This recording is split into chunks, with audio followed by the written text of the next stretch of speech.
Pessoal, estamos de volta. Vamos, antes de continuar e finalizar a palestra, eu vou responder algumas questões. Deixa eu só pegar aqui o celular. O pessoal tem enviado algumas questões. Alexandre, só está entrando aí. Deixa eu só... Mais um minutinho para o pessoal que está acabando de entrar. Só um momento. Deixa eu dar um tempinho para o pessoal ir se ajustando na cadeira aí. Pergunta interessante.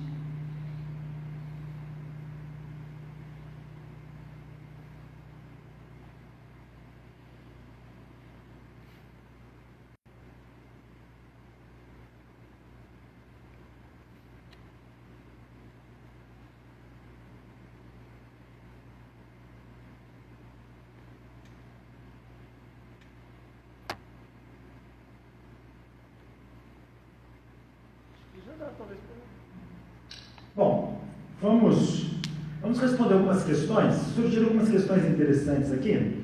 O Douglas pergunta sobre a equação de Drake e paradoxo de Fermi. Douglas, aguenta um minutinho. No finalzinho da palestra a gente vai falar sobre a equação de Drake. Eu só cito o paradoxo de Fermi, daria para a gente explorar bastante. Mas eu só vou citá-lo. Mas eu vou falar sobre a equação de Drake, tá ok? Bruna Cardoso, ela pergunta: aminoácidos de Urey eram quirais ou mistura racêmica? Bom, vamos só explicar um pouquinho para o pessoal o que vem a ser isso.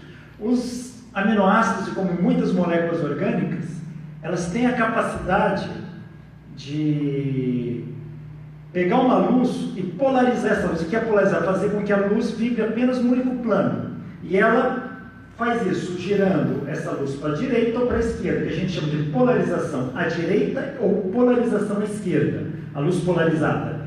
E a molécula orgânica que faz a luz girar para a direita chama-se molécula destrógena. A que faz a girar para a esquerda, molécula levógena. E se uma mistura, uma substância, fizer girar para os dois lados em igual proporção, a gente diz que é uma substância com uma mistura racêmica. Os aminoácidos de Urey e Miller, eles formaram uma mistura racêmica, tá? Então você tinha mais ou menos 50% de átomos destrógenos, de aminoácidos, destrógeno, e 50% de aminoácidos levógenos. O artigo deles está associado a isso. Roger pergunta: como os astronautas fazem para evitar de levar bactérias para o espaço? Roger, aí é um detalhamento associado à técnica de esterilização e descontaminação. Então eles têm roupas apropriadas, têm meios apropriados, ambientes apropriados, métodos de esterilização. Quando a gente descontamina a mão agora com álcool gel 70%, eles passam desde banhos de luz, radiação, vapores e tudo mais, o que garante mais de 99,9% de não ter nenhum micro-organismo. Certeza de 100% eliminado? Não. Tanto é que acredita-se que pode já ter sido levado bactérias da Terra para o espaço. Ok? Deixa eu só trocar o microfone aqui.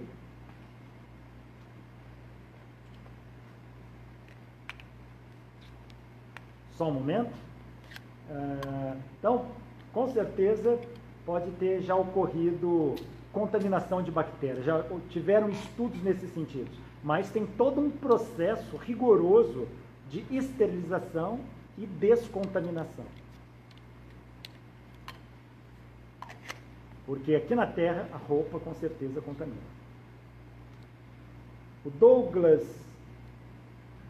J.I.P.A. Silva, obrigado, pergunta: gostaria de saber se o professor acha que as leis de Isaac Asimov podem ser violadas no futuro com o avanço de inteligência artificial. Bom, as leis de Isaac Asimov, elas vão surgir num contexto de ficção científica e vão ser embutidas dentro do desenvolvimento da robótica e também associadas à inteligência artificial. Se elas podem ser violadas no futuro, podem. A gente não tem bola de cristal. É uma pergunta subjetiva com uma resposta também. Podem. Tá? Isso vai depender de interações sociais, vai depender de tecnologias envolvidas.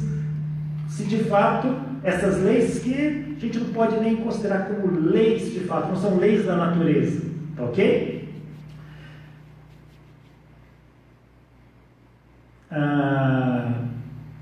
Aqui, dúvida para o professor: a quantos gresos tardígrados sobrevivem? Tardígrados são os bichinhos bem pequenininhos expostos à radiação.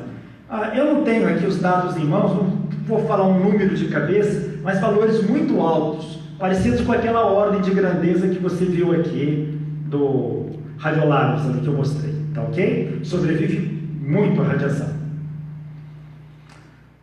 Uma pergunta, que é do Alves da Silva Gabriel. Segundo notícias no meio astronômico, relatando a possibilidade da estrela Betelgeuse se tornar uma supernova e explodir, caso venha acontecer, iria atingir outras estrelas vizinhas? Muito provavelmente. Quando uma estrela gigante explode em supernova, ela não destrói apenas seu sistema solar, mas sistemas solares vizinhos. A explosão disso é algo realmente muito violento. Tá?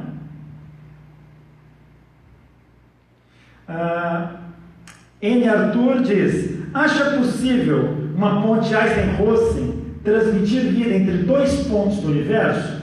Bom, ponte Einstein-Rosen é um artifício teórico para explicar essas regiões de curvatura de espaço-tempo e sistemas de alta densidade de energia. Tá? Seriam os populares buracos de minhoca. Qual o nome? O Arthur. Bom, Arthur, primeiramente, a gente teria que garantir que buraco de minhoca existe. Ele é apenas um arcabouço teórico da física. A gente não tem evidência experimental da existência de buracos de minhoca. Claro, se esses buracos de minhocas, essas pontes Einstein-Rosen existissem, e pudesse conectar dois cantos do universo, tivesse vida entre esses dois, e nós tivéssemos tecnologias para manter a garganta desse buraco de minhoca aberto, porque ela se fecha instável, aí viraria um túnel mesmo, não haveria um porquê não passar de um lado para o outro. Mas lembre-se, buraco de minhoca é um arcabouço teórico, não temos nenhuma evidência experimental dele. Tá ok? Vamos finalizar a palestra aqui, e após a finalização eu respondo mais algumas perguntas.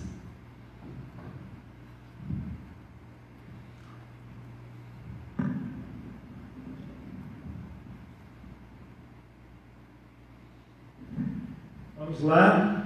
Bom, quem gosta de astrobiologia e tem acompanhado textos de astrobiologia vai ouvir falar muito num conceito chamado zona de habitabilidade ou zona habitável. Quando você detecta um exoplaneta, um planeta fora do sistema solar, a primeira coisa que se faz é se ele está numa zona habitável. Zona habitável é uma faixa de distâncias em relação a estrelas similar à que a Terra está. Mas é muito questionável falar em zona de habitabilidade. Não é porque a Terra, estando nessa faixa de distância do Sol, ela é habitável, que um outro planeta, a uma mesma distância, ou dentro dessa faixa de distância da sua estrela, vai dar alguma garantia dele ser habitável. Então, a zona de habitabilidade diz apenas sobre condições não só da distância, mas também de temperatura associada, propícia no planeta. Marte pela astrobiologia. Bom, Marte é um planeta que tem sido explorado desde a década de 70. Nós temos diversas sondas espaciais em Marte. O que nós sabemos de Marte? Será que a vida pode ter sido criada há muito tempo atrás em Marte? Essa é uma possibilidade. Evoluir e adaptar as mudanças, será que essa vida consegue fazer isso? Bom, será que Marte tem vida nos polos? Veja, Marte, planeta Marte, você vai ver que ele tem um relevo bastante marcado de atividade geológica, principalmente atividade hidrogeológica, ou seja, existência de rios e talvez de oceano em Marte no passado. Aqui uma foto da nave Viking 1 e 2, de 1976. Marte é um grande deserto, tá vendo? Mas ele tem uma calota polar, uma capa de gelo. E aquilo que a gente fala, se tem gelo, tem água. Porém, gelo aí, no caso, é água em estado sólido, contaminada por outros componentes. Nessa mapa aqui de Marte, as partes azuis são as partes mais baixas. E nessas regiões, a água pode se acumular. Porque nessa região relasa aqui, ó, são regiões associadas onde pode existir água. Aqui, evidências geológicas de que já existiu água em Marte no passado. Aqui também, evidências geológicas. Então, essa possibilidade de existência de água em Marte no passado levanta a questão: será que poderia ter existido vida em Marte? E se teve água no passado, não pode existir água no subsolo? E se existir água no subsolo marciano, será que não pode ter algum tipo de vida, ainda que microscópica? Uma coisa nós sabemos: a atmosfera de Marte no passado seria bem mais densa, possibilitando temperatura global bem mais amena e a existência de água na forma líquida. Então, no passado, a pressão atmosférica de Marte poderia ter segurado a água no estado líquido. Hoje não mais. As coisas mudam. Existe um meteorito marciano. O que é um meteorito marciano? A gente encontra aqui na Terra, mas análises geofísico-químicas mostram que ele é de Marte. Como que o meteorito sai de Marte e chega aqui? Talvez no passado, Marte tem vulcões, teve vulcões antigos. Uma erupção vulcânica poderia arremessar uma rocha para o espaço e ela cruzar a órbita da Terra e cair aqui, ou coisas do tipo. Nós encontramos, achado em 1984, o meteorito ALH 84001, encontrado, se não me engano, na Antártida.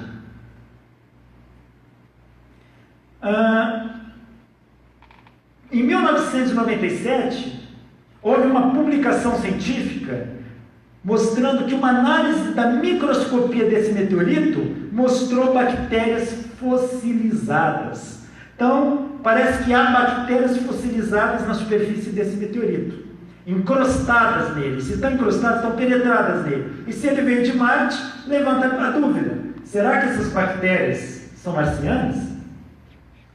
Mas publicações posteriores levantaram dúvida se essas marcas são realmente bactérias fossilizadas ou apenas marcas do meteorito. A questão ficou em aberto, tá? E não temos uma conclusão disso. Muita gente, uma boa parte da comunidade científica, acha que aquilo não é bactéria fossilizada. Porém, como eu disse, os meteoritos contêm muitos resíduos orgânicos. Tem meteorito que já caiu na Terra, que ele libera óleo e cheiro, tem cheiro de podre. Tá? Então são coisas que a gente encontra, e isso vem do espaço sideral. A exploração de Marte, desde 96, 97 até o momento atual, colocou diversos robôs em Marte, que exploraram o solo marciano, cortaram uma parte do solo e conseguiram retirar um pedaço de gelo. E o robô pegou essa parte de gelo, expôs ao sol, derreteu e virou água. Titã, lua de Saturno, já foi explorada. A sonda Huygens, pousou em Titã, detectou rios de metano e coisas do tipo, mas nada de vida foi detectado até o momento nesses planetas. O fato de não detectarmos vida não significa que ela não exista. A ausência de evidência não é evidência da ausência, como dizia Carl Sagan. Aqui, toda uma análise espectral de Titã. O experimento de Miller e Urey foi refeito sob novas condições. E o que foi feito? Colocaram, por exemplo, a atmosfera de Saturno, de Marte, e viram e também forma compostos orgânicos. A Terra tem vida. Qual é a condição que a gente precisa ter para manter a vida na Terra? Então, o que manteve a habitabilidade do planeta Terra por tanto tempo? A gente tem um efeito estufa controlado. Quando se fala em aquecimento global, ele não é de todo mal. O aquecimento global, no sentido do efeito estufa, ele é necessário para a manutenção da vida da Terra. O que não pode é um aquecimento exagerado fora de certa faixa. Aí é prejudicial. E o ciclo silicato-carbonato, associado também às tectônicas de placa.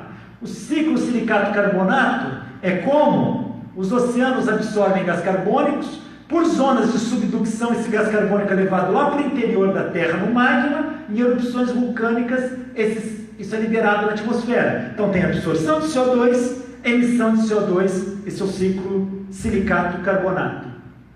Está associado à deriva dos continentes. Esse ciclo é um termostato do planeta Terra, um ciclo de longo tempo, mas isso controla nível de acidez dos oceanos e coisas similares. O que sabemos? Que esse ciclo vai acabar. Vai? Vai. O fim desse termostato é daqui a mais ou menos 700 milhões de anos. E quando isso acabar, oceanos vão se acidificar, a temperatura da Terra vai subir, podendo ficar acima até dos 80 graus Celsius, e provavelmente boa parte da vida da Terra vai embora. Se não toda. Então, pode ser que a gente esteja olhando para um planeta que ciclos geológicos finalizaram e as condições de habitabilidade foram embora, mas no passado ele pode ter sido habitado. Então, também é interessante procurar vestígios de vida passada. Os planetas mais favoráveis para se procurar vida são os planetas rochosos. Aqui do nosso sistema solar, nossos vizinhos, a gente tem mandado sondas espaciais, mas os exoplanetas não. Exoplaneta, a gente não enxerga o exoplaneta com um telescópio. Hoje tem poucas imagens ópticas de exoplaneta e assim com uma resolução muito baixa. Para detectar exoplaneta, você detecta por algumas técnicas, entre elas o trânsito planetário. Você mede o brilho da estrela, a intensidade desse brilho em função do tempo. Vez ou outra, o brilho cai. Quando cai, porque algum objeto passou na frente da estrela. E aí, utilizando diferentes processos de medição, você vai mostrar que o que tirou o brilho dessa estrela foi um corpo rochoso que orbita ela. E se é um corpo rochoso que orbita ela, é um planeta. Ou um corpo gasoso também. Outra maneira de detectar esses exoplanetas é medindo o bailado que uma estrela pode fazer. Na verdade, quando a gente diz que um planeta gira em volta da estrela, não é bem verdadeiro. Um planeta não gira em volta da estrela. O planeta gira em volta de um ponto chamado centro de massa, na qual a estrela também gira. Se o planeta tiver uma massa grande, ele desloca muito a estrela em torno do centro de massa. Os dois giram em volta de um centro de massa. Nessa figura, o centro de massa é esse mais verdinho. Aqui é a estrela e aqui é o planeta. Giram como se fossem duas pessoas brincando de currupio, fazendo aquele giro. Os dois estão girando em volta de um centro de massa. Só que, com o telescópio eu não enxergo o planeta. Mas se eu pegar uma estrela e perceber esse deslocamento dela e medir isso, eu consigo inferir a massa de um corpo que está girando em volta dela. Então é assim que se busca detecção indireta de exoplanetas. Outra perturbação gravitacional. Você vê que a estrela, essas perturbações gravitacionais que ocorrem, como da figura anterior, e você pode medir isso. Tá? E medindo, a gente vai saber que existem planetas e outros sistemas estelares. E combinando diferentes técnicas, a gente pode inferir o tamanho desse planeta, a massa desse planeta, a distância desse planeta à estrela, e alguns planetas rochosos são conhecidos como planetas tipo Terra. E eles têm um interesse muito grande. A gente pode determinar até o tipo de órbita desses planetas. Tá? Aqui, como eu falei, imagem direta não dá. Essa é uma imagem de um exoplaneta vista ao telescópio. Uma imagem direta. Você vê que não há menor resolução para isso. Gliese 581d é um planeta rochoso 7 vezes maior que a Terra. É uma chamada super-Terra, tá?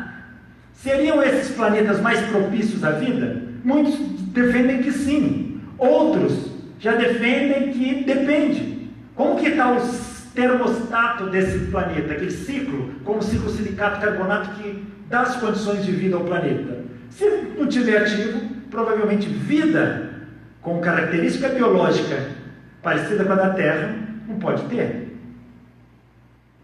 Existem telescópios que estão sendo projetados aí para melhorar essas resoluções, como o telescópio espacial James Webb, o grande telescópio do Chile, os telescópios gigantes, e a descoberta de exoplanetas avança a cada dia, tá? Avança a cada dia. Eu me lembro, em 1993, por aí, eu dando uma palestra parecida com essa, e alguém me perguntou o seguinte: professor, nós temos prova de que em outras estrelas existem planetas em volta como a Terra? E a minha resposta na época foi: provas não, nós fazemos inferência. Se o nosso Sol e a estrela tem planetas, é provável que outros possam ter, mas nunca foram detectados.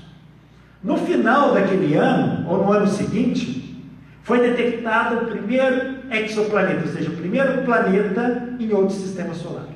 E de lá para cá, já foram detectados vários. Essa é uma figura de como que o crescimento dessas descobertas aumenta, tá? E milhares de planetas já diagnosticados. Eu fiz um levantamento antes de eu vir para cá. Até 4 de abril de 2020, tínhamos 4.241 exoplanetas confirmados. E tinham mais ou menos uns outros 3.000 e tantos candidatos na fila. Então, são campos de pesquisa propício para fazer essas investigações. Agora, é claro, quando a gente fala em vida fora da Terra, pelo menos não tem uma pessoa que não pense na possibilidade de vida inteligente. Se existe vida inteligente na Terra, se é que existe mesmo, será que não pode existir vida inteligente em outros planetas? E como que a gente descobriria? Bom, sabemos de limitações físicas. Pelo menos tudo que se conhece da física até o momento nos mostra que nenhum objeto material ultrapassa a velocidade da luz, nem sequer atinge a velocidade da luz. Então, e como as distâncias são muito grandes, viagens interplanetárias se tornam não são viáveis, são economicamente não viáveis e temporalmente, para a escala de tempo da vida humana, também não é viável.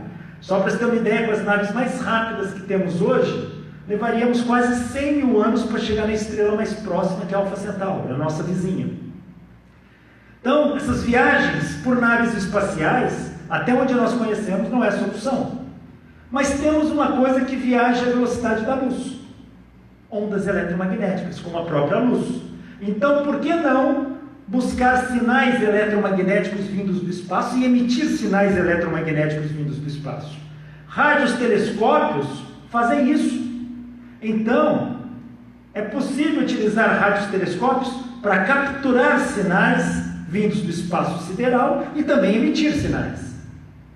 Aqui cenas do filme Contato, do Carl Sagan, onde essa pesquisadora vai descobrir vida inteligente através de contato de ondas de rádio. A radioastronomia, que é o estudo através de ondas de rádio, vai começar com Carl Jansky, das empresas, dos laboratórios Bell, na década de 30, e vão fazer as primeiras antenas desse tipo. Até que isso vai ser depois aperfeiçoado para os radiotelescópios desse tipo. De 1957, essas antenas parabólicas gigantescas.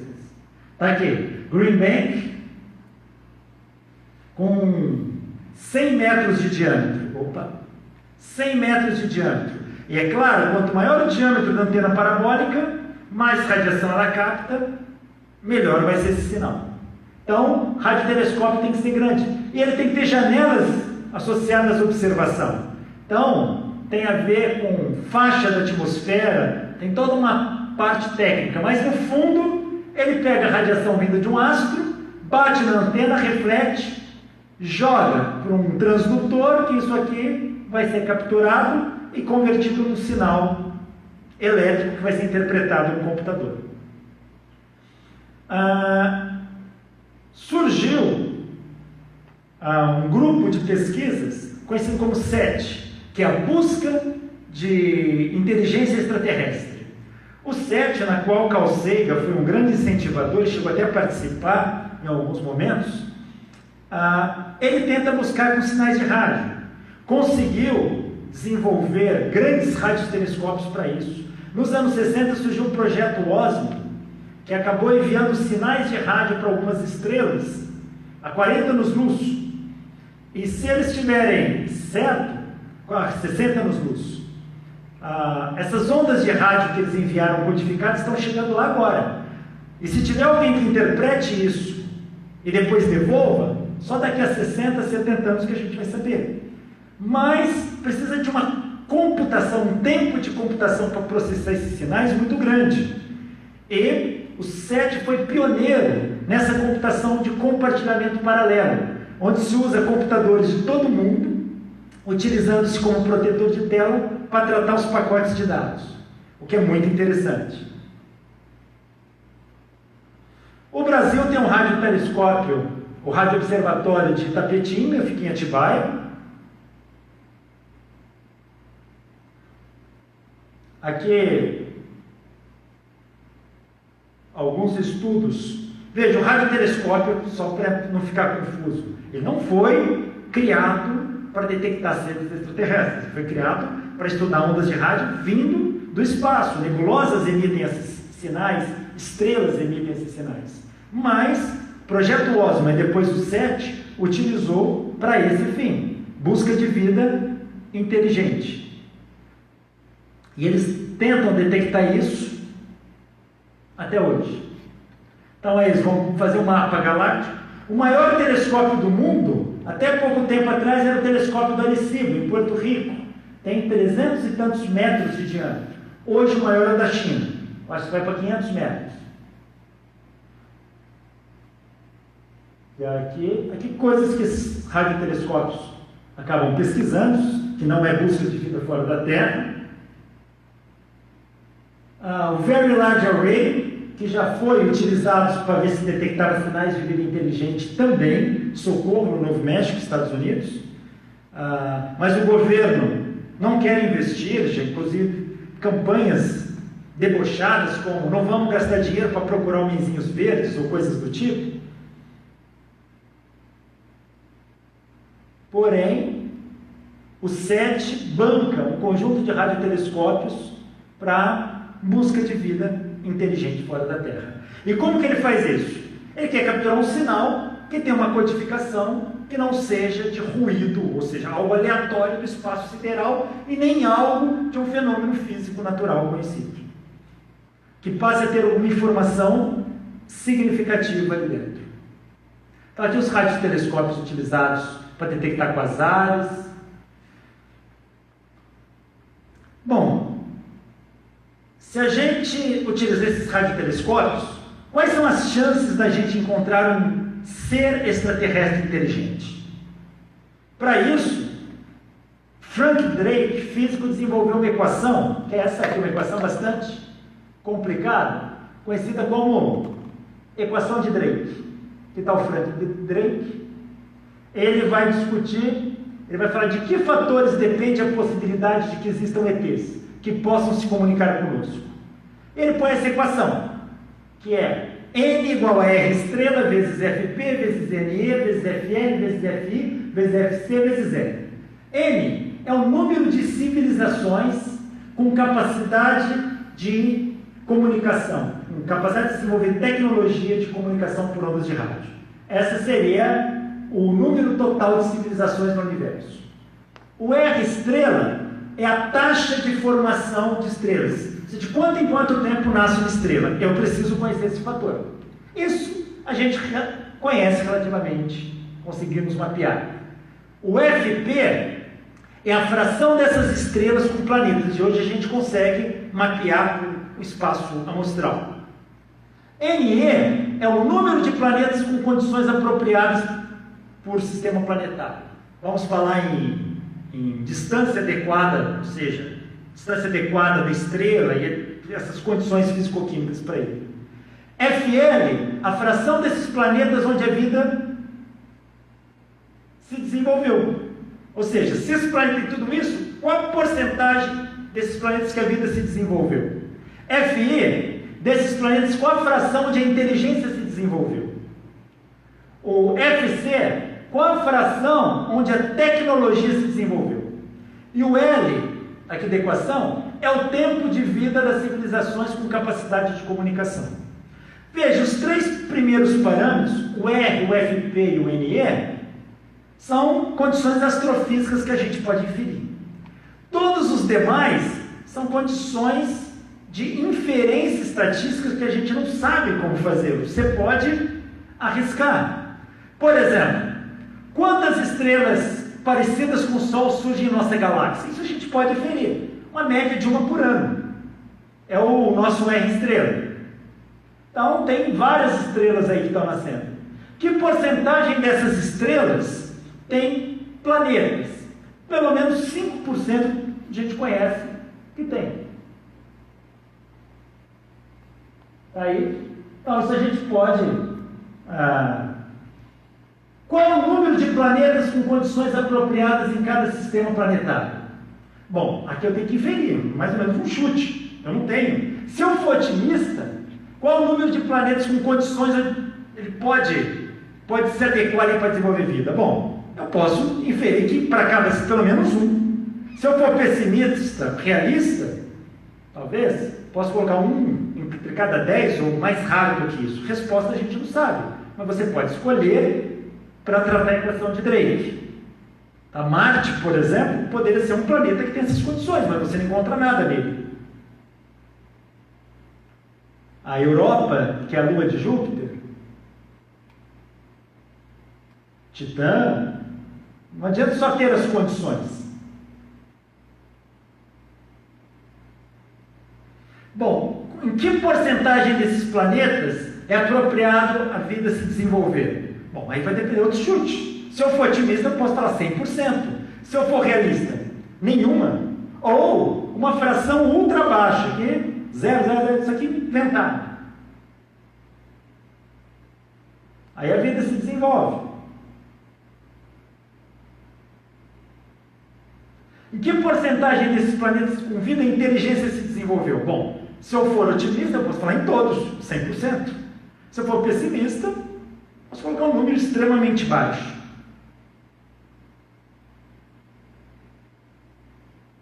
Em que porcentagem desses planetas com seres inteligentes desenvolveu-se tecnologia detectável? Bom, se a gente faz uma comparação com a Terra, pegando o período aí dos últimos 10 mil anos, fazer uma comparação com isso e pensar que a tecnologia é muito curta, a gente poderia fazer uma estimativa para esses outros planetas. Aí também é um chute. Será 20% se eu for otimista e 0,1% se eu for pessimista? E não sabemos. Então a equação de Drake, ela é um chute. Vários programas hoje brincam um pouco com a equação de Drake em termos estatísticos. E quanto tempo esses seres inteligentes se mantêm com capacidade de comunicação? Veja, seres inteligentes podem se extinguir. Se eu for otimista, para sempre.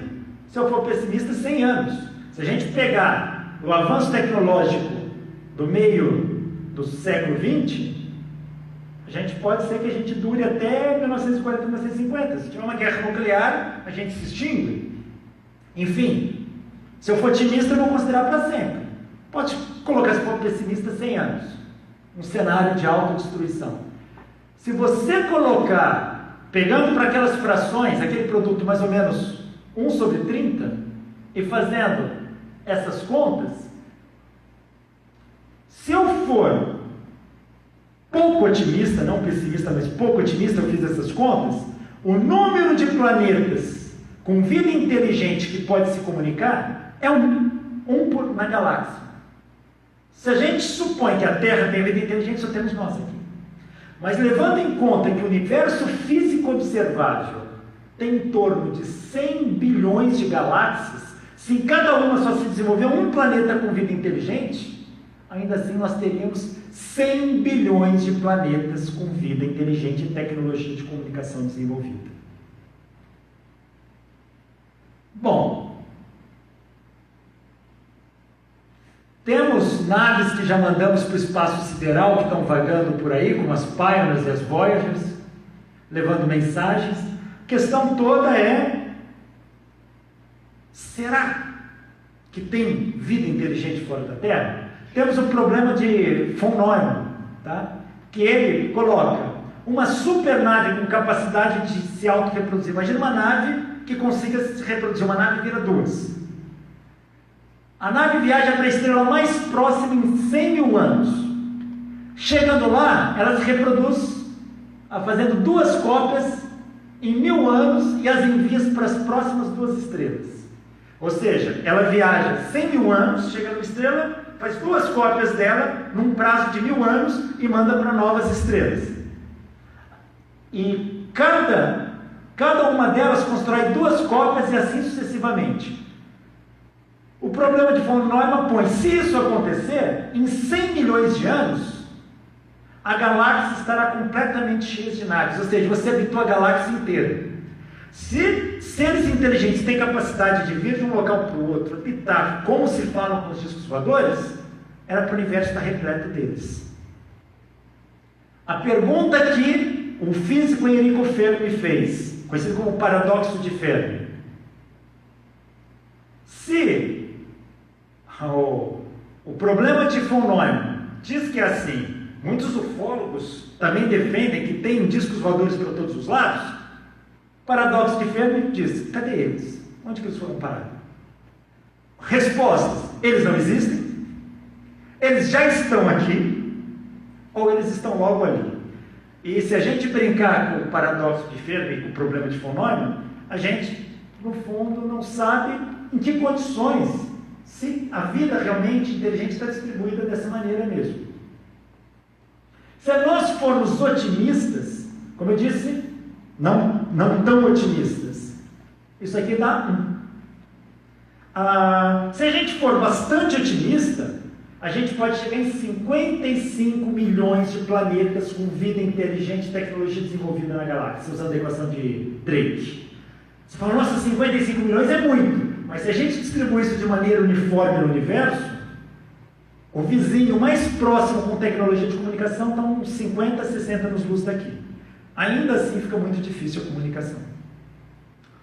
Frank Drake diz: a existência de extraterrestres não é uma questão que possa ser determinada por teorias. A busca de inteligência extraterrestre é uma definição de uma ciência experimental. E aí a gente tem que contar que a astrobiologia talvez seja essa ciência experimental que busca dar corpo e fundamento à análise de vida fora da Terra. Bom, colocamos no modo otimista e falou que na nossa galáxia pode ter um planeta com vida inteligente.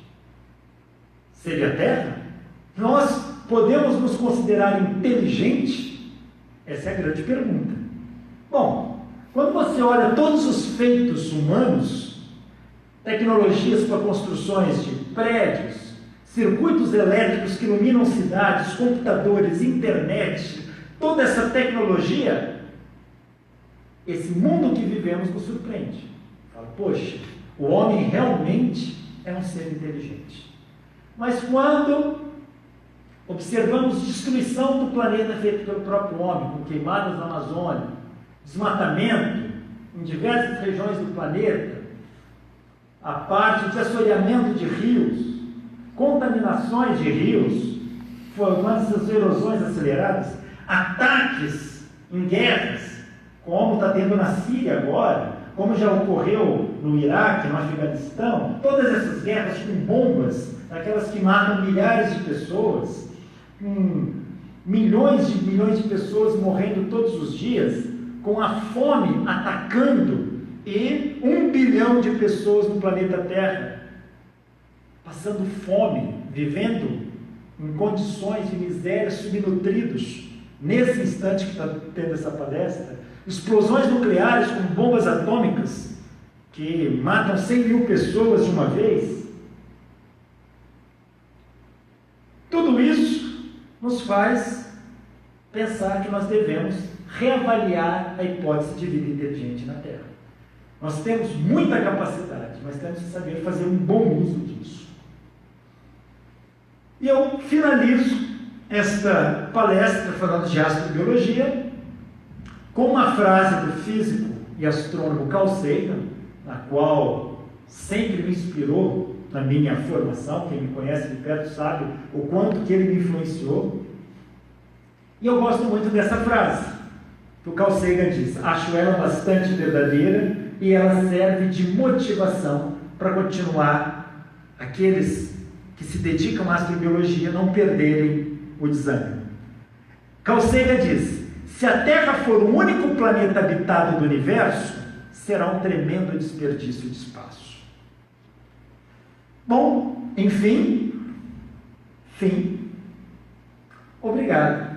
Agora, eu estou à disposição de vocês. Vamos ver se tiver mais algumas perguntas. A gente faz algumas perguntas, encerro, porque é uma palestra bastante longa, com certeza, ficar assistindo cansa. Eu agradeço a atenção de todos até o momento, o tempo que vocês gastaram para estar assistindo isso. Muito obrigado. E se gostaram, em algum outro momento a gente pode fazer uma nova palestra, uma nova live, tá ok? Vamos ver se tem alguma pergunta a mais, senão a gente encerra por aqui. Só um momento.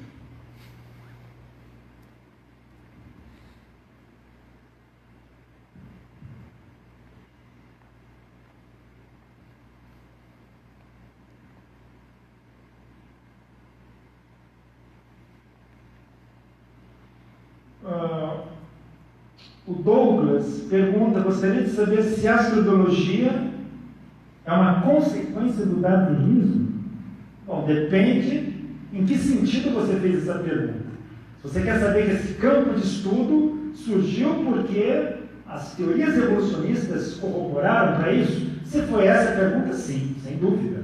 A ciência experimental, ela tem um modelo que é um modelo darwinista, um modelo de evolução, modelo de seleção natural, competição, transmissão de caracteres hereditários e mutabilidade, adaptação dos mais aptos aos meios. Então, não há dúvida, porque a astrobiologia se alicerça nisso. Lembrando que, apesar da tendência da astrobiologia ser uma ciência, ou seja, busca ser uma ciência experimental, é difícil falar em experimentos disso. A gente faz experimentos que corroboram para isso, mas não especificamente para isso. Um experimento de microbiologia que estuda seres extremófilos, ele pode corroborar com os modelos astrobiológicos, os modelos de vida, mas necessariamente você não está fazendo nenhum experimento com um ser vivo de outro planeta, não é nesse sentido. Então a gente tem modelos. Claro que a evolução também não é algo experimental nesse sentido estrito. Mas temos evolução molecular? Tem, mas você não acompanha o processo de evolução em escala de tempo humano.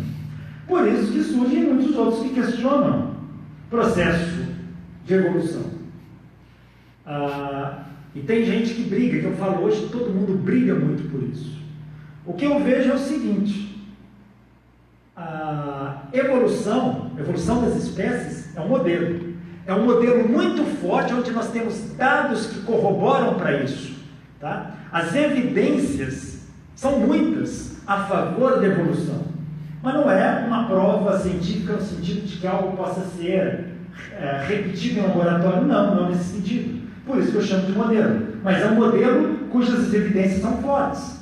Em contrapartida, o criacionismo tem pouquíssimas evidências, para não dizer nenhuma.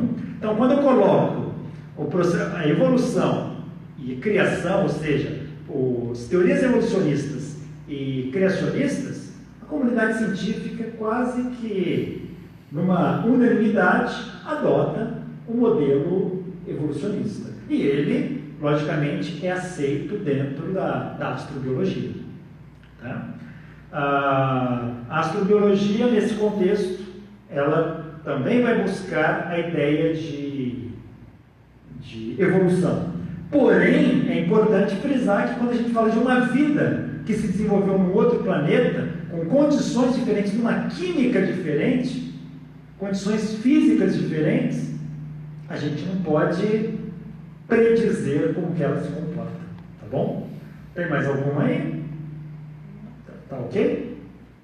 Então, pessoal, vou parar por aqui. Eu agradeço a atenção de todos. Muito obrigado por usarem esse tempo para assistir esta live. Eu tenho certeza que vocês assistiram, porque, de fato, gostam do assunto.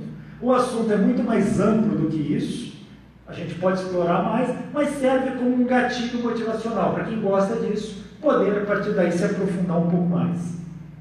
Desejo a todos uma boa noite e até uma próxima. Se vocês quiserem, em algum momento a gente pode fazer novas lives, tá ok? Obrigado a todos, um feliz Dia dos Físicos para todos os físicos e até breve. Até mais. Obrigado.